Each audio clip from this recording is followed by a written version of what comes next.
নমস্কার, কেমন আছো তোমরা সবাই? আমার ছোট্ট সংসারের একটি ভ্লগে তোমাদের সবাইকে স্বাগত জানাই। আজকের ভ্লগটা শুরু করছি বিকেল ওই ৫টা থেকে। এখন কিন্তু সবাই আমরা ঘুম থেকে উঠে পড়েছি আর ভাবছিলাম চায়ের সাথে কী খাওয়া যায়, তাই ঘরে কিন্তু এই পপকর্নের প্যাকেটটা ছিল। এই যে প্যাকেটটা ছিঁড়ে ফেলেছি। এখানে দাম কিন্তু ফেলা আছে ৩৬ টাকা, তবে কত টাকা নেওয়া হয়েছে আমি কিন্তু সঠিক জানি না। তো এই পপকর্নটাই কিন্তু আজকে ভেজে নেব। আর প্রতিদিন কিন্তু কড়াইতেই বানাই, তো আজকে যেহেতু দুপুরে থালা বাসন ধোয়া হয়নি, ওই যে বেসিনে কড়াইগুলো সব পড়ে আছে, তাই ভাবলাম কুকারের মধ্যেই বানাই। আর কুকারের মধ্যে যখন পপকর্নগুলো বানানো হবে তখন কিন্তু উপরের সিটিটা খুলে দিতে হবে, আর গার্ডারটা ইচ্ছে হলে খুলতে পারো, না খুললেও চলবে, তবে উপরের সিটিটা খুলে দিতে হবে। ওই তো গ্যাস অন করে রেখে দিয়েছিলাম আর পপকর্নটা দিয়ে দিয়েছিলাম, আর গ্যাসের ফ্লেম কিন্তু হাই করে রেখেছিলাম। আর যখন দেখলাম যে একদম মানে সবগুলো পটপট করে আওয়াজ হচ্ছে আর মানে ফুটে যাচ্ছে, তখন কিন্তু লো করে সাইডে রেখে দিলাম। আর গ্যাসটা কিন্তু এখন আপাতত অফ করে দিয়েছি। তো পপকর্নগুলো খুব সুন্দর কিন্তু হয়ে গেছে, ফুলে গেছে। আর এদিকে এখন আপাতত আদা দিয়ে চা করে নিলাম। আর বিকেলবেলা একটু আদা চা না হলে হয়, আর আমার বাড়িতে যখনই চা হয় আদা না হলে কিন্তু চা কেউ খেতে চায় না। মানে আদা দিয়ে চা খেয়ে খেয়ে এমন একটা নেশা হয়েছে, আদা ছাড়া কেউ কিন্তু কোনো রকম চা খায় না। আর তোমরা যেহেতু সবাই জানো আমার এখানে মা এসেছে, তো আমাদের কিন্তু এখন 2 কাপ থেকে 3টে কাপ হয়ে গেছে। আর ছেলে তো খাবে না, ছেলেকে একটু পপকর্ন দেবো এখন আপাতত, পরে কিন্তু কিছু একটা বানিয়ে দেবো। কিছু একটা বলতে বিকেলবেলা তো একটু দুধ হরলিক্সই দেওয়ার ইচ্ছে আছে। তো ও না, এই যে আমরা এখন চা খাবো, ও কিন্তু আগে ছোটোবেলায় মাঝে মাঝে বলতো চা খাওয়ার কথা, কিন্তু এখন বড় হয়ে যখন ওকে শেখানো হয়েছে যে চা খেতে হয় না, তখন কিন্তু একটা বাড়ির জন্য বলে না যে মা চা খাবো, চা দাও। তো সেই টেনশান থেকে আমরা কিন্তু মুক্তি পেয়েছি। অনেক বাচ্চারা থাকে চা দেখলে না খেতে চায়, কিন্তু আমার ছেলের মধ্যে না চা খাওয়ার কোনো রকম নেশা নেই। তো এইদিকে 2 বাটিতে নিয়ে নিলাম, একটাতে আমি আর হাজব্যান্ড নেবো, একটাতে মা নেবে।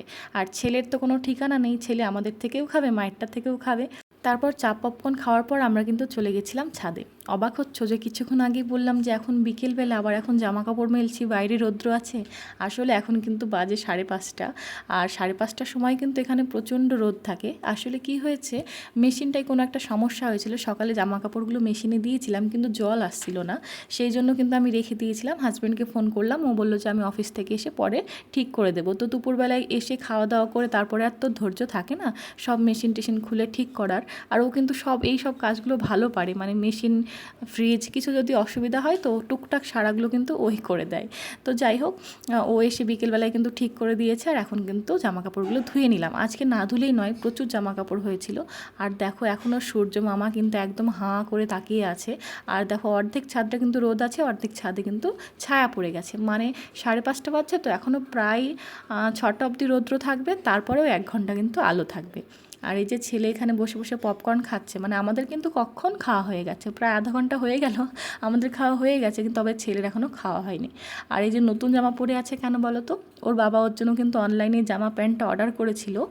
শুধু এই জামা প্যান্টটা না, এর সঙ্গে কিন্তু আরও কয়েকটা সেট আছে। তো ওকে কিন্তু বারবার বলছিলাম যে উঠে দাঁড়া, জামাটা একটু দেখাই কেমন লাগছে। আর আমার কিন্তু সাদা কালারের জামা খুব ভালো লাগে, যেমনই হোক না কেন, বাচ্চাদের, বড়দের, ছেলেদের, মেয়েদের কোনো ব্যাপার না, কিন্তু সাদা কালারের ওপরে একটু কালার কিছু থাকলে না খুব ভালো লাগে। আর এই যে প্যান্টটা নেওয়া হয়েছে কেমন বলো তো, ওই যে কোমরেও গার্ডার দেওয়া আছে আর পায়ের দিকটাতেও গার্ডার দেওয়া আছে। আর আমার ছেলে তো বেল্ট টেল্ট দিয়ে একদম পরতে পারে না, আর চেন আলা কিন্তু আমরা একদম ইউজ করি না, যেহেতু একদম ছোট, বাথরুম টাথরুম গেলে কোনো সমস্যা হতে পারে সেই জন্যই। তো ভাবলাম তোমাদের সঙ্গে জামাগুলো শেয়ার করি। তার সাথে কিন্তু এখানে একটা মশা মারা র্যাকেটগুলো নেওয়া হয়েছে। তোমাদের তো এর আগে একটা ভিডিওতে বলেছিলাম যে ঘরে প্রচুর পরিমাণে মশা, আমাদের খুব সমস্যা হচ্ছে। আর মশারি টশারি সব কিন্তু প্যাকিং করে নিয়েছি, এখন তো নতুন করে মশারি বের করার কোনো মানে কথাই নেই। তাই হাজব্যান্ড কিন্তু যাওয়ার সময় এটা নেওয়ার আমাদের কোনো ইচ্ছা ছিল না, কারণ এটা কিন্তু ব্যাগের মধ্যে অনেকটা জায়গা নেবে, কিন্তু আমাদের কাছে কিন্তু কোনো রকম উপায় ছিল না, এত পরিমাণ মশার চাপ বেড়েছে। হালকা গরম পড়া শুরু হয়েছে তো, আর মশাগুলো কিন্তু সব সন্ধ্যাবেলায় ঘরের মধ্যে চলে আসে, কোন দিক দিয়ে আসে বোঝাটা আমরা মানে খুব মুশকিল। তো যাই হোক, এটা কিন্তু নেওয়া হয়েছে। যদিও ব্যাগের মধ্যে নিয়ে যেতে হবে, এটা একটা টেনশান আমাদের কাছে, কিন্তু এখন নতুন জিনিস কেনা মানেই কিন্তু একটা টেনশান যে আবার সেটা ব্যাগের মধ্যে প্যাকিং করতে হবে। তো যাই হোক, যেটা দরকার সেটা তো নিতেই হবে, একদিন আগে যেতে হলেও কিন্তু নিতে হবে যেটা দরকার। তো দেখো এখানে কিন্তু 5টা জামা নিয়েছিলাম, ছেলে একটা অলরেডি পরে আছে, আর এখানে কিন্তু 4টে আছে। দেখো কালারগুলো কিন্তু খুব সুন্দর এসেছে। অনলাইনে কিন্তু আমি ঠিকঠাক জামা কাপড় অর্ডার করতে পারি না, আমি যখনই অর্ডার করি তখন আমার ভালো লাগে, তারপর আসলে না একবার পরলে আর তখন ভালো লাগে না। কিন্তু হাজব্যান্ডকে মানে বলেছিলাম না যে জামা নিতে হবে, কিন্তু ওই দেখছি নিজে থেকে জামাগুলো অর্ডার দিয়েছিল, আমি জানতাম না। তো এখানে 5টা সেট এনেছে, হঠাৎই আমি দেখে অবাক যে 5টা জামা কেন কিনেছে এখন যাওয়ার সময়, যাওয়ার মুহূর্তে। বললো ঠিক আছে কোনো ব্যাপার না, এইগুলো এখন লাগবে, বাড়ি গিয়ে কিন্তু আবার হাত কাটানি নিতে হবে, যেহেতু বাড়িতে প্রচণ্ড গরম। তো দেখো 4টে কালারই কত সুন্দর এসেছে। আর তার সঙ্গে কিন্তু ওই যে ছেলে সাদাটা পরে আছে, তাই ওটাকে বললাম তুই খুলে দে, দেখায় একবার। 5টা সেট দেখালে কিন্তু একসঙ্গে বেশি ভালো লাগবে। আর সেটটার দাম ঠিক কত টাকা নিয়েছে ওটা আমার অতটাও জানা নেই, তবে জামাগুলো কিন্তু খুব সুন্দর এসেছে আর দেখে কিন্তু খুশি হয়ে গেছি। আর দেখো গ্রিন কালারের জামাটা আর সাদা কালারের জামাটা আর ব্ল্যাক কালারের জামাটা কিন্তু আমার সব থেকে বেশি পছন্দ হয়েছে। তার মধ্যে গ্রিন কালারটা যেটা, সেটা কিন্তু খুব সুন্দর একটা কালার। আর অনলাইনে কিন্তু এত সুন্দর জামা আসবে আমি কিন্তু ভাবতেই পারিনি, যে একটা দুটোও তো খারাপ আসে, কিন্তু 5টায় কিন্তু একদম সুন্দর এসেছে। আর ছেলে এত পছন্দ করেছে, ওই যে কোথাও রকেট আছে, কোথাও বল আছে, কোথাও ওই যে বাইক আছে, সেই জন্য কিন্তু ও আরও বেশি খুশি হয়ে গেছে। এদিকে বিকেল কিন্তু প্রায় 6:30 মতো হতে চললো। এবার আমরা কিন্তু ছেলেকে নিয়ে একটু পার্কে যাব। আর হাজব্যান্ডের আজকে ছুটি আছে, ও ঘরেই থাকবে। তো ওকে বললাম ছেলে সাইকেলটা খুলে দাও, সাইকেলটা প্যাকিং করে নিতে হবে, মানে কিছু জামা কাপড়ের মধ্যে ওটা সাইকেলটা কিন্তু কার্টুনের মধ্যে ঢুকিয়ে দেবো। এতটুকু সাইকেল আমার হাজব্যান্ডের কিন্তু নিয়ে যাওয়ার কোনো রকম ইচ্ছে ছিল না। ও বলছিল যে বাড়ি গিয়ে সঙ্গে সঙ্গে ছেলেকে নতুন সাইকেল কিনে দেবো, কিন্তু আমি বললাম যে না, ওর প্রথম এটা সাইকেল, মানে ছোট বাচ্চার একটা সাইকেল, সেটা কি হট করে রেখে চলে যাওয়া যায়? এতদিন ধরে ইউজ করছে, আমার কিন্তু একদম ভালো লাগবে না, মনটা খারাপ থাকবে যে ওখানে আমার ছেলের সাইকেলটা পড়ে আছে, এরকম কিন্তু একটা মনের মধ্যে হয়েই থাকবে। যত ইউজ করুক, 1.5 বছর হয়ে গেছে ইউজ করা, তবুও কিন্তু আমি ফেলে যেতে পারছি না। আর এটা কিন্তু একদমই টাকার মায়া নয়, এটা কিন্তু আমার ছেলে ইউজ করেছে, ছেলের জিনিস, সেই মায়াতেই। তোকে আমি বললাম তুমি খুলে দাও, তো আমি ঠিক প্যাকিং করে দেবো, যেমন করে কার্টুনের মধ্যে জামা কাপড় প্যাকিং করে দিচ্ছি সেরকম করেই কিন্তু সাইকেলটাও প্যাকিং করে দেবো। তো ওইদিকে কিন্তু খুলতে বসেছে, আর আমার ছেলের কিন্তু মনটা খারাপ হয়ে গেছে। মানে প্রথমে যখন দেখছিল যে সাইকেলটা ওপরে আনা হয়েছে, তখনই কিন্তু ও কান্না করছিল যে আমি সাইকেল চালাবো, নিচে গিয়ে সাইকেল চালাবো। তো আমি বললাম, ওকে বোঝালাম যে তোমার সাইকেলটা বাড়ি নিয়ে যাওয়া হবে, আমরা তো বাড়ি চলে যাব, বাড়ি গিয়ে ওখানে তুমি কিন্তু সাইকেল চালাতে পারবে। প্রত্যেকবার বাড়ি যাওয়া হয়, বাড়িতে গিয়ে তো সাইকেল এক্সট্রা কিনে দেওয়া হয় না 1 মাসের জন্য, কিন্তু এবার তো একেবারেই যাওয়া, তো সাইকেল ওখানে গিয়ে পেলে ওখানে কিন্তু খুশি হয়ে যাবে। তো আজকে পার্কে আমি, মা আর ছেলেই যাব। মায়ের যদি একটু পায়ে ব্যথা আছে, মানে হাঁটবো না, শুধুমাত্র এই পার্কেই যাব, বাড়ির পিছনে, মানে এই কোয়ার্টারের পিছনেই পার্কটা, তোমরা তো দেখেই থাকবে, বেশি দূর না, একদম কাছেই। ওখানে গিয়ে মা বসবে, আমি ছেলের সঙ্গে কিন্তু খেলা করে বেড়াবো।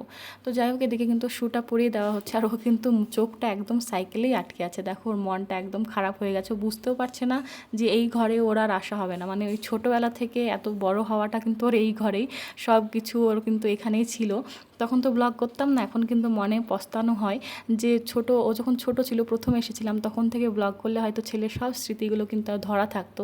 ও যখন বড় হতো তখন দেখতো যে ওর ছোটোবেলাটা কোথায় কেটেছে।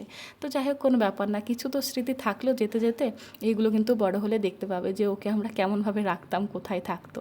তো যাই হোক, আমরা কিন্তু এখন রেডি হয়ে গেছি, আর এখন কিন্তু নিচে চলে যাব। আর কিছুক্ষণ পরে কিন্তু অন্ধকার হয়ে যাবে, আর আধা ঘন্টা মতো হয়তো পার্কে খেলতে পারবে, তারপর একটু একটু অন্ধকার হয়ে যাবে। তখন কিন্তু একটু তাড়াহুড়ো করেই যাচ্ছি, ওদিকে কিন্তু জামা কাপড় মেলা, ওকে রেডি করা, সব কিছু মিলেই কিন্তু একটু সন্ধ্যা সন্ধ্যা হয়ে গেছে। আর আজকে পার্কে দেখো অনেক বাচ্চা এসেছে, পার্কে কিন্তু ভালোই ভিড়। আর যতটা সন্ধ্যা দেখাচ্ছে ততটাও কিন্তু সন্ধ্যা নয়, আমার ফোনের ক্যামেরাটা একটু ডিস্টার্ব আছে, কখনো আলো মনে হয়, কখনো অন্ধকার মনে হয়, যে কেমন একটা, মানে আলো অন্ধকার এমন একটা মানে ছায়া হয়ে থাকে। তো দেখো কত বাচ্চা আজকে পার্কে। আসলে কি হয়েছে, পরশু দিন কি তার আগের দিনকে না পার্কে একটা সাপ এসেছিল, সেই দিন তারপরের দিন কিন্তু বাচ্চারা একদম আসতে পারেনি ভয়ে। আর এখন 2 দিন যেহেতু কেউ আসতে পারেনি, তাই আজকে কিন্তু সবার ভিড়, আর সেই 2 দিন কিন্তু আমরাও একদম আসিনি। আর এই যে এখানে পার্কে খেলছে, আমার তো খুব টেনশন বাড়ি গিয়ে কী হবে, কারণ আমরা যেখানে থাকি সেখানে কিন্তু কোনো রকম পার্ক নেই, আশেপাশেও নেই, যে একটু দূরে হলেও নিয়ে যাব সেই ব্যবস্থাটাও নেই, মানে পার্ক নেই বললেই চলে। তো ছেলেকে নিয়ে ওই পাড়ার মধ্যে ঘুরে বেড়ানো, ওই জিনিসটা কিন্তু আমার খুব একটা পছন্দ হয় না। আমার মনে হয় যে ও কোথাও একটা খেলা করুক, খেলাটা চাই, ঘুরে বেড়ানোটা আমি চাই না, বিকেলবেলা অন্তত একটু খেলা করুক। তো সেটা কেমন করে হবে, কী হবে এখনও জানি না, বাড়ি গেলেই বুঝতে পারবো। আর এদিকে কিন্তু প্রায় 8টা বেজে গেছে। হাজব্যান্ড ওই সাইকেলটা খোলার পরে কিন্তু চলে গেছিলো বাজারে কিছু বাজার করতে। আর এই যে পটলগুলো এনেছে, আর পটলগুলো যখনই কিনে নিয়ে আসে তখনই কিন্তু দোকানদার বলে দেয় যে বেশি দিন ঘরে রাখবে না, ইউজ করে নেবে, যেহেতু যার কাছে নিয়ে আসে সে তো অনেক দূর থেকে নিয়ে আসে। এবার আস্তে আস্তে কিন্তু পটলগুলো প্রায় হালকা হালকা পাকা হয়ে যায়, তবে বেশ পটলগুলো ভালোই ছিল। আর আমার হাজব্যান্ড কিন্তু তেল পটল খেতে খুব ভালোবাসে। পটল আমার আর হাজব্যান্ডের দুজনেরই খুব ফেভারিট একটা সবজি, আর তেল পটলটা হাজব্যান্ড একটু বেশি ভালোবাসে, তো বললো একটু তেল পটল করে দাও, নাহলে পটলগুলো নষ্ট হয়ে যাবে। আমিও দেখলাম যে 2-3টে পটল কিন্তু রেখে দিয়েছি বড়ি দিয়ে, সজনে ডাঁটা দিয়ে খাওয়ার জন্য। তবে আজকে একটু বেশি করে পটলটা করে নিলাম, যদি থাকে তাহলে সকালে বলতে পরের দিন বিকেলে রেখে দেবো, সেটা কিন্তু ভাতের সঙ্গে খাওয়া হয়ে যাবে। আর এদিকে কিন্তু ছেলের জন্য একটু ডিম, গাজর, আলু দিয়ে ভাতটা ভেজে নেব। যেসব সবজিগুলো আছে সেগুলো কিন্তু ছেলে খেতে পারবে না, আর ওই পটল মটল দিয়ে একদম ভাত খেতে পারবে না। রাত্রিবেলায় দেখলাম থাক, ওকে একটু ভাতটা আলাদা করে ভেজে দিই, ওর কিন্তু একটু খেয়ে আরাম হবে। আর এদিকে পটলের সর্ষে বাটা রান্না করতে গিয়ে কিন্তু আমার একটা টেনশন হয়ে যায় যে সর্ষে বাটা কিছু রান্না করলে না তেতো হয়ে যায়। তো মাকে জিজ্ঞাসা করলাম, মা কিন্তু খুব সুন্দর রান্না করে, মাকে জিজ্ঞাসা করলাম, মা বললো যে সর্ষে বাটা দিয়ে তেলের ওপর একদম কষাবে না, সর্ষে বাটা দেওয়ার সঙ্গে সঙ্গে কিন্তু জল দিয়ে দেবে, তাহলে কিন্তু একদম তেতো হবে না। তো সেই মতোই রান্না করেছিলাম, তা একদম কিন্তু তেতো হয়নি। আর এদিকে রাত্রিবেলায় সব কিছু কাজকাম হয়ে গেছে, খাওয়া দাওয়া হয়ে গেছে, থালা বাসন ধোয়া হয়ে গেছে। তো কিছুটা বিউলির ডাল আর চাল দিয়ে কিন্তু ভিজিয়ে রেখেছিলাম, একটু ধোসা বানিয়ে মাকে খাওয়াবো। আমরা তো খেয়ে থাকি, তাই ভাবলাম মাও আছে আর রবিবার আছে, তাহলে কিন্তু খাওয়া সকালবেলা জলখাবারে বেশ ভালোই হবে। তো সেই জন্য কিন্তু কিছুটা ভিজিয়ে রেখেছিলাম 4-5 ঘন্টা আগে, এখন আপাতত বেটে রাখলাম। আর কিছুটা ডাল বেঁচে গেছিলো, সেই জন্য ভাবলাম ডালটা একটু গরম করে রাখি, পরের দিন রবিবার আছে, যদি চিকেন বা মাছ কিছু একটা হয় তাহলে কিন্তু আর ডাল টাল করা লাগবে না, ওই পটলটা আছে, কিছুটা ডাল আছে, ওটা দিয়ে কিন্তু হয়ে যাবে। তো এইদিকে কিন্তু এটা সঙ্গে সঙ্গে ধুয়ে রাখবো, যেহেতু চাল ডালে মিক্স করলে না একদম কেমন আঠা আঠা হয়ে যায়, ধুয়ে না রাখলে না কেমন পরে চ্যাটচ্যাটে হয়ে যাবে। সেজন্য কিন্তু এটা হাতের হাত ধুয়ে রাখলাম। এখন আর মাজবো না, যেহেতু থালা বাসন সব মাজা হয়ে গেছে, প্রচুর থালা বাসন হয়েছিল, সেই জন্য কিন্তু এটা আপাতত ধুয়ে রাখলাম, সকালবেলায় কিন্তু মেজে নেব। এই যে ডালটা ফুটে গেছে, গ্যাসটা এবার অফ করে দেবো। আর কিন্তু প্রচুর মানে রান্নাঘরটা একদম ধুয়ে দিয়েছিলাম জল দিয়ে, তো প্রচুর জল হয়ে আছে, তো জলটা একটু হাত দিয়ে সরিয়ে দিলাম। আর হালকা হালকা কিন্তু ওই যে একটা দুটো কাপড় রয়ে গেছে, সেগুলো কিন্তু আর ধুলাম না রাত্রিবেলায়। আমি কিন্তু যখনই হাত মোছা কাপড়গুলো কিন্তু সবসময় থাল ধোয়ার সময় কিন্তু একটু সার্ফের হাত দিয়ে ধুয়ে দিই, তবে আজকে আর ধুলাম না, রাত হয়ে গেছে, ভালো লাগছে না। তো এদিকে কিন্তু যে ব্যাটারটা বানিয়েছিলাম সেটা এবার যে টাওয়ালগুলো, হাত মোছার টাওয়ালগুলো আছে, ওটা দিয়েই ঢেকে দেবো আপাতত। যতটা গরম রাখা যায় ততটা কিন্তু এটা ফরমেশনটা ভালো হয়। তো আমার কাছে সেরকম মোটা কিছু আপাতত নেই, সেই জন্য এগুলো দিয়েই ঢেকে দিলাম। আর খাবো বলতে আমরাই অতটাও কিন্তু ভাবি না যে কতটা ফুললো না ফুললো, এতটা ভাবা হয় না। তো চলো আজকে ভিডিওটা এখানে শেষ করি, সবাই ভালো থেকো।